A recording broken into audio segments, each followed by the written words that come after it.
क्रांती news, आवाज सर्वसामान्यांचा। कळवण अवकाळी पावसामुळे नुकसानग्रस्त शेतकऱ्यांचे तात्काळ पंचनामे करत अहवाल सादर करा, आमदार नितीन पवार। कळवण तालुक्यात अवकाळी पावसामुळे शेती पिकांचे मोठ्या प्रमाणात नुकसान झाल्याने शेतकरी हवालदिल झालाय। या पार्श्वभूमीवर आमदार नितीन पवार यांनी भादवण, विसापूर, बिजोरे, चाचेर, पिडकोस परिसराचा दौरा करून नुकसानग्रस्त भागांची पाहणी केली। यावेळी त्यांनी महसूल व कृषी विभागाच्या अधिकाऱ्यांना तात्काळ पंचनामे करून सविस्तर अहवाल सादर करण्याच्या स्पष्ट सूचना दिल्या। शेतकऱ्यांच्या शासनाकडून त्वरित मदत मिळावी यासाठी कोणताही विलंब न करता कार्यवाही करावी असे निर्देश आमदार पवार यांनी दिले।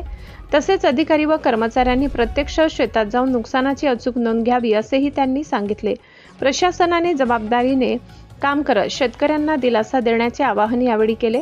या दौऱ्यात तहसीलदार प्रकाश गोतरणे, तालुका कृषी अधिकारी वाल्मिक प्रकाश, तालुका अध्यक्ष राजू भामरे, तलाठी राजेंद्र गरुड व उमेश गोपनारायण उपस्थित होते। भादवण येथील शेतकरी सचिन सदाशिव जाधव यांच्या गट क्रमांक 90 मधील शेतात जाऊन आमदारांनी प्रत्यक्ष नुकसानीची पाहणी केली।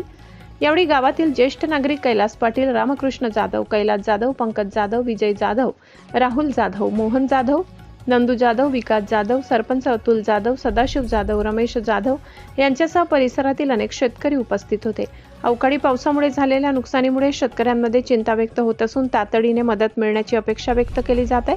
प्रशासनाच्या जलद कार्यवाहीमुळे आता सर्वांचे लक्ष लागले। महाराष्ट्र क्रांती न्यूजसाठी वृत्त संकलन विभाग, कळवण। अशाच नवनवीन बातम्या पाहण्यासाठी आमच्या महाराष्ट्र क्रांती न्यूज या YouTube चॅनलला लाईक करा, सबस्क्राईब करा आणि बेल आयकॉनला प्रेस करा।